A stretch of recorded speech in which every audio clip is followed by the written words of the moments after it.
Daniel chapter 1. In the 3rd year of the reign of Jehoiakim, king of Judah, Nebuchadnezzar, king of Babylon, came to Jerusalem and besieged it.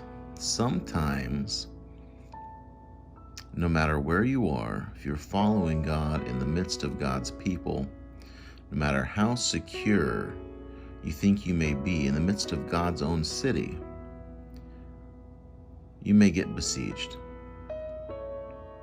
It happens wherever you are in life. You may find a siege at your doorstep. And the Lord gave Jehoiakim, king of Judah, into his hand, with some of the articles of the house of God, which he carried into the land of Shinar to the house of his God, and he brought the articles into the treasure house of his God. And sometimes that siege conquers, prevails, it wins. But our battle is not with flesh and blood. Our battle is in the heart. So even though outward circumstances may seem to be a failure, be a defeat, it's not necessarily so. Here, Daniel, who we haven't met yet, is still following God, winning the battle, even though all these things are going on around him. Then the king instructed Ashpenaz, the master of his eunuchs, to bring some of the children of Israel and some of the king's descendants and some of the nobles. And now the siege came. The siege was victorious. And now not only that, you're being taken, kidnapped, sent away, forced to go somewhere against your will. Still, there is no defeat. Young men in whom there was no blemish, but good-looking, gifted in all wisdom, possessing knowledge and quick to understand, who had ability to serve in the king's palace, and whom they might teach the language and literature of the Chaldeans. Sometimes your own attributes can even create a target on your back. You can't trust in your own wisdom, your own looks,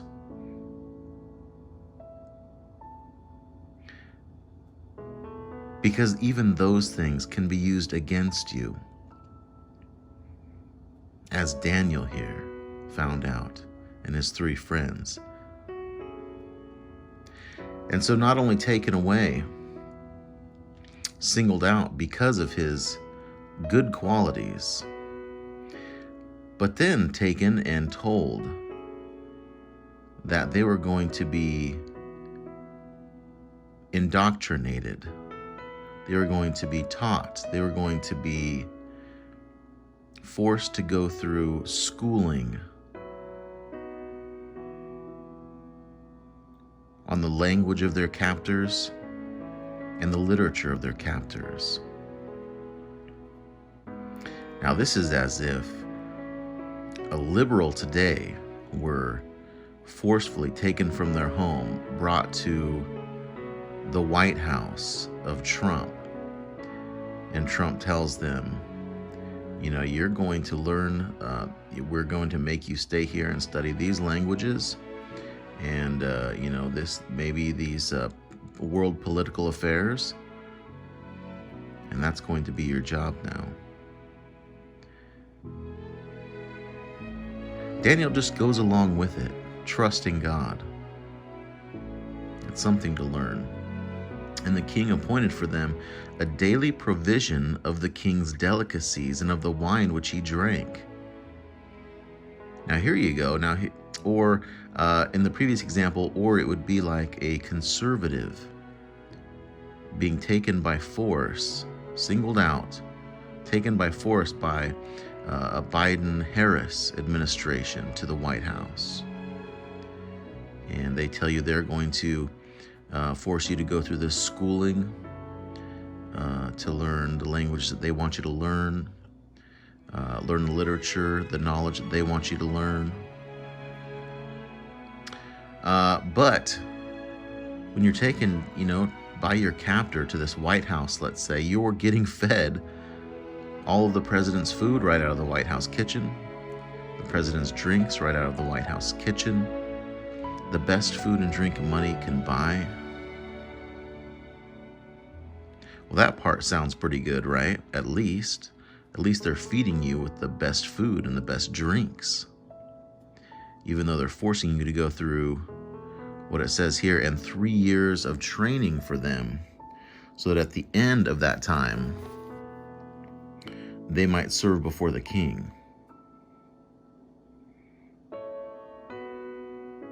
So you might think, well, yes, I'm okay with at least getting this awesome food, awesome drink, the best food and drinks that money can buy, but I'm going to resist this schooling, this mandatory 3-year training from your captor. I think that would be the response of many people. Verse 6, now from among those of the sons of Judah were Daniel, Hananiah, Mishael, and Azariah. To them the chief of the eunuchs gave names. He gave Daniel the name Belteshazzar, to Hananiah Shadrach, to Mishael Meshach, and to Azariah Abednego. Now this is even another layer deeper of apparent defeat, adding salt to the wound. You say, you know what? Your name, that's no longer your name. Now your name is this. And still we find no record of resistance in this wonderful example that we have in Daniel.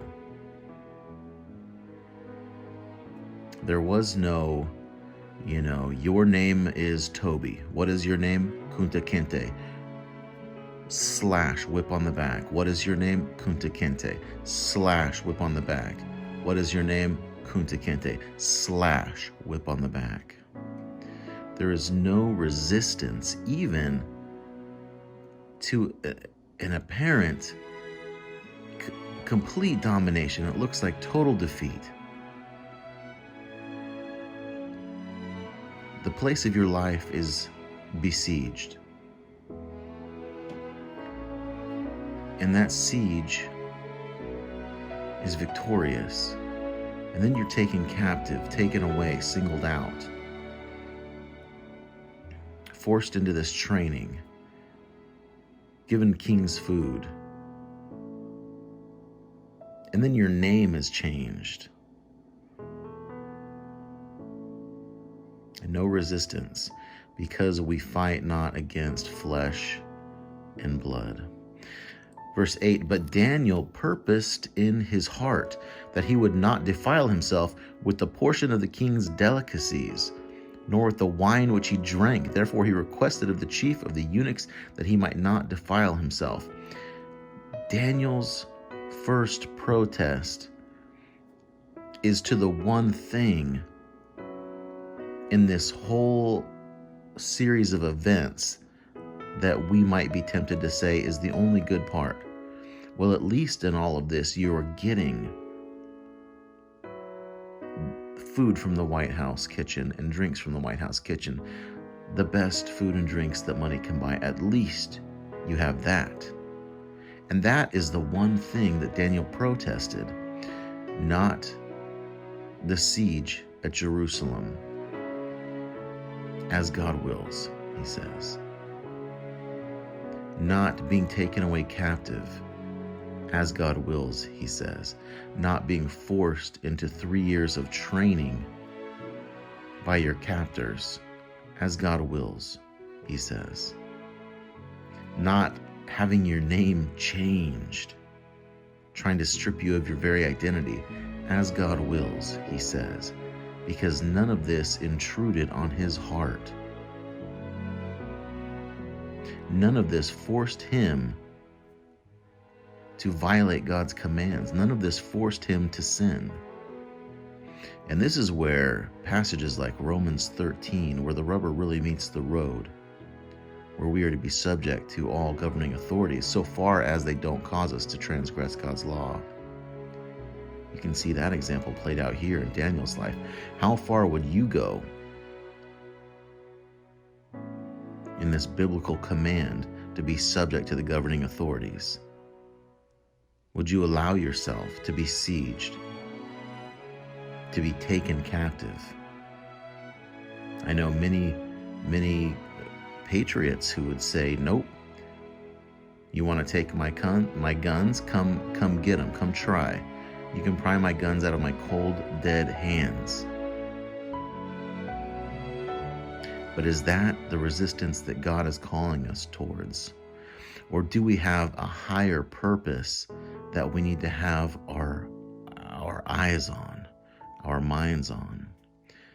Think on these heavenly things. Don't think on the earthly things, because everything on earth is going to be destroyed. Everything around us is going to be burned up. Don't fight for temporary things, for earthly things, for temporal things. Fight for heavenly things. Fight to be able to follow God. Fight to be able to spread God's truth. Everything else, as God wills. Is God in control or no? How much faith do you have in him? How much will you trust him, no matter how horrific the outward appearance may be? The one thing Daniel protested was the one thing that we thought was a good thing: the king's delicacies and the wine which the king drank. Daniel said, I don't want this food, this unclean food. I don't want this pig. I don't want this camel burger. I don't want this snake kebab. I don't want this wine. I'm not going to be intoxicating my mind. I need my mind clear, focused.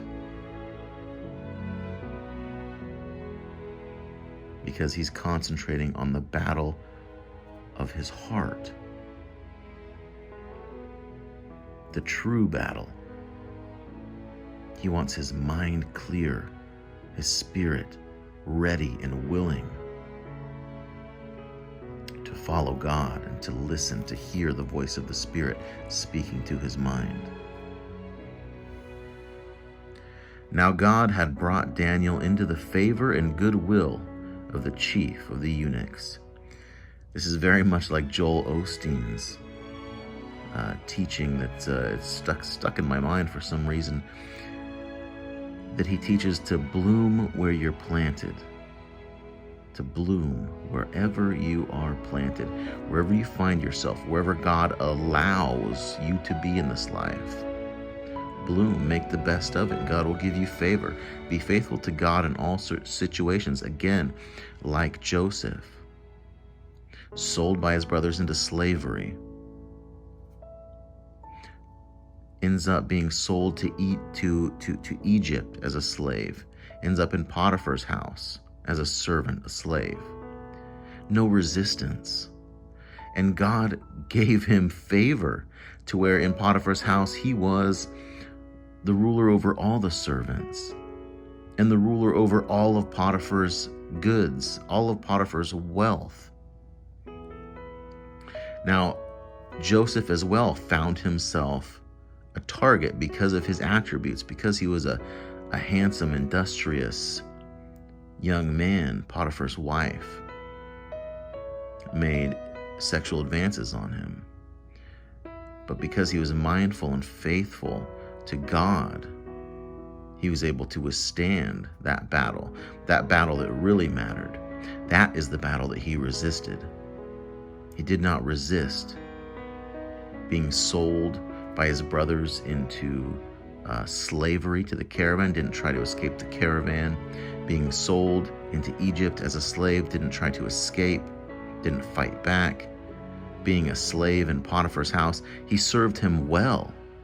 Not only did he not try to escape, not fight back, but whatever your hand finds to do, do it heartily as to the Lord and not as to man. Joseph served Potiphar with all his heart. He was the best servant, and God blessed him with favor in that situation. As God did with Daniel here, who even in this situation as a slave being forced through this schooling,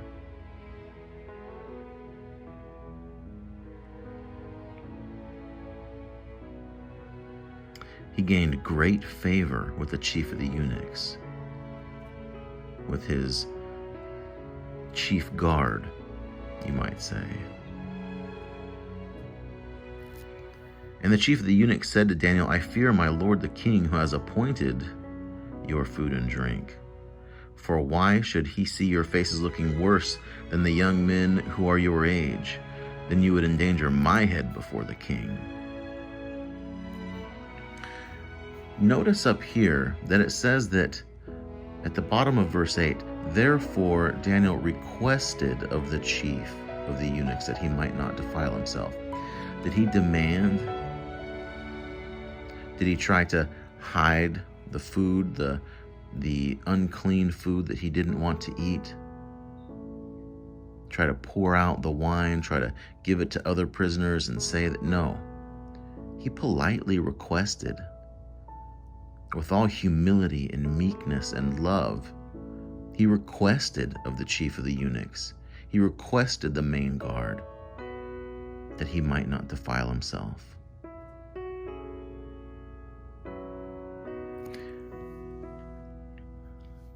And a soft answer turns away wrath, because here the chief of the eunuchs, even though he's worried, he answers him kindly.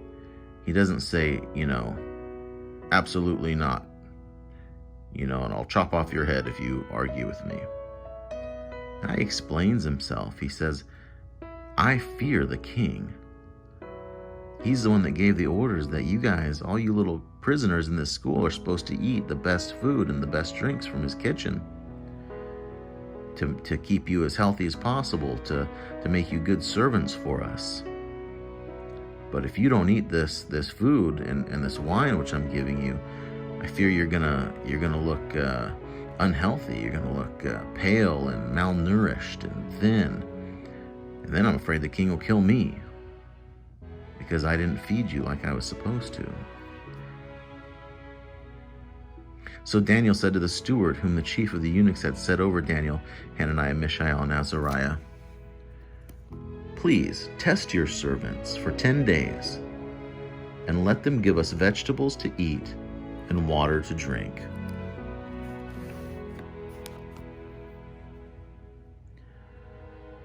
So here Daniel is negotiating. He is saying, give me a chance. Just give me a chance. He has faith in God. 10 days, he says. 10 days is all I need. And I have faith that God will be faithful and will prove us in this matter. Then let our appearance be examined before you, and the appearance of the young men who eat the portion of the king's delicacies. As you see fit, so deal with your servants. Give us 10 days. Then compare us, who don't eat the unclean meats, don't drink the alcohol, with the rest of the people who do. And then whatever you see, it's your decision.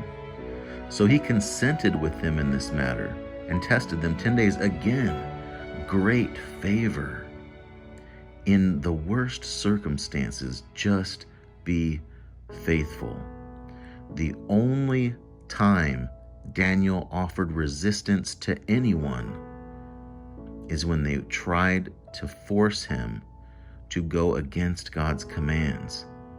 God commanded don't eat this stuff. God commanded don't drink this stuff. So this is the thing, unfortunately, that I can't go along with, he said. Verse 15, At the end of the 10 days, their features appeared better and fatter in flesh than all the young men who ate the portion of the king's delicacies. Thus the steward took away their portion of delicacies and the wine which they were to drink, and gave them vegetables. Now you're creating reform. Now you are being a force for good. Now your life is a testimony to the truth of God's ways. God's ways are better. Have faith in his commands. Have faith in his ways. Have faith in him. 17. As for these 4 young men, God gave them knowledge and skill in all literature and wisdom, and Daniel had understanding in all visions and dreams. Now at the end of the days, when the king had said that they should be brought in, the chief of the eunuchs brought them in before Nebuchadnezzar. Then the king interviewed them. He tested them. And among them all, none was found like Daniel, Hananiah, Mishael, and Azariah. Therefore they served before the king. And then all matters of wisdom and understanding, about which the king examined them, he found them 10 times better than all the magicians and astrologers who were in all his realm. God blessed them greatly. And now they are serving before the king high up, and you will see, if you keep reading or if you're familiar with the book of Daniel, Daniel, Shadrach, Meshach, and Abednego were placed in a very important position, and they changed history. Verse 21, the end. Thus Daniel continued until the first year of King Cyrus.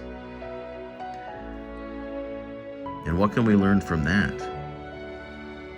Still, after that, no resistance. He just continued serving. No matter where he was, faithful to God, obedient to men, humble, kind, loving, always faithful to God, subject to the governing authorities, trusting in God, not pushing for anything. Even in this little verse 21, we can learn things in our devotion. After that one incident of the food, that's the only battle Daniel thought worthy to fight in this time. Not against the siege, not against being taken away to Babylon, not against being forced to this school, not against serving the king. And then once in that high position, not trying to force the ways of his God, the ways of Jehovah upon anyone, not trying to bring down the government from within, this pagan government from within. Even though this government worshipped false gods, this king worshipped false gods, these weren't God's people. This wasn't God's government. This is the king and the people who destroyed God's city, destroyed God's temple, stole God's sacred relics out of his temple, brought them back to his own temple, his own false god's temple. And here Daniel is faithfully serving, being an agent for good, doing good. Again, which is why Romans 13 says, if you don't want to fear the authorities, do good. For what king is a terror to good works? Be helpful, be kind, don't be rebellious. Rebellion is the spirit of Satan, of Lucifer, the first rebel. So don't get it twisted. You can be patriotic, you can have your opinions. Make sure God is always number one. Make sure the battle is always in your heart. And the only battles in this world that you fight are the ones that would cause you to violate God's will, to violate God's law. Other than that, if Biden and Harris get elected, and let's say